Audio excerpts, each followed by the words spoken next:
Hello बच्चों, let's read the question. The question says A road of length L and mass M fixed at one end is hanging vertically. The other end is now raised so that the road makes an angle of 30 degree with the horizontal. The work done in this process is option A mgl, option B mgl divided by 2, option C mgl divided by 3 and option D is mgl divided by 4. सो इस question के अंदर हमें क्या दे रखा है कि एक road है. तो सबसे पहले हम डायग्राम बना लेते हैं. तो ये हमारा वर्टिकल सरफेस हो गया. यहाँ से एक रोड क्या कर रही है, ये एक रोड है जिसकी लेंथ हमारी कितनी हो जाएगी, L हो जाएगी. अब हमने क्या किया, इस रोड को थोड़ा सा यहाँ से यहाँ तक ऐसे राइज कर दिया. ठीक है, तो ये वाली हमारी डिस्टेंस क्या हो जाएगी, इतनी रोड क्या हो गई, राइज हो गई. तो ये वाला x हो गई राइज, और ये जो रोड की लेंथ होगी, राइज करेंगे तो भी रोड की लेंथ थोड़ी ना चेंज होगी. तो यहाँ पे रोड की लेंथ कितनी रहेगी, ये टोटल लेंथ कितनी है, L है.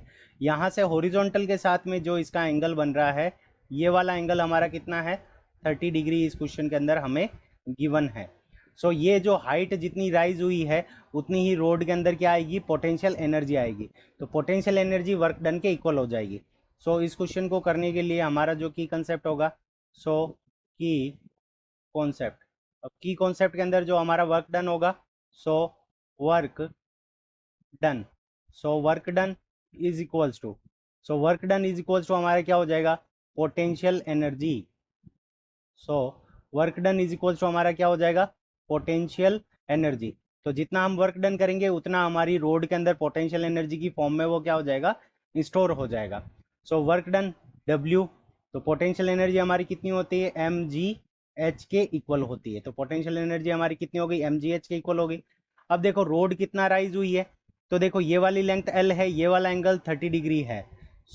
इसको हम यहाँ से यहाँ तक की ये जो लेंथ है, इसको अगर हम मान लेते हैं कि ये कितनी है, y है. y इज इक्वल्स टू हमारा किसके इक्वल होगा, y is equals to L sine 30 degree. y is equals to हमारा क्या होगा, L साइन 30 डिग्री. अब साइन 30 डिग्री की वैल्यू हमारी कितनी होती है, 1/2. तो यहाँ से y इज इक्वल्स टू हमारे पास में कितना आ जाएगा, L डिवाइडेड बाई 2. अब देखो y प्लस एक्स दोनों को अगर हम जोड़ेंगे तो वो किसकी बराबर हो जाएगी, लेंथ के, रोड की लेंथ के बराबर हो जाएगी. y plus x is equals to ये हो जाएगा L. और तो यहाँ पे हमारे पास में जो x की वैल्यू आ जाएगी, L minus L divided by 2. तो ये हमारे पास में कितनी आ जाएगी, L डिवाइडेड बाई 2. तो रोड कितनी हाइट तक गई है, L हाइट तक ऊपर गई है. यहाँ से हमारे पास में जो वर्क डन आ जाएगा वो पोटेंशियल एनर्जी के इक्वल आ गया. तो M मल्टीप्लाइड बाई G, और कितनी हाइट तक ऊपर गई है, तो L डिवाइडेड बाई 2. तो हमारा जो वर्क डन होगा, W is equals to mgl divided by 2. Work done is equals to क्या आ गया, W is equals to mgl divided by 2. और ये हमें ऑप्शन बी में गिवन है. Option B is the correct answer of this question. I hope you understood it well. Best of luck. Thank you.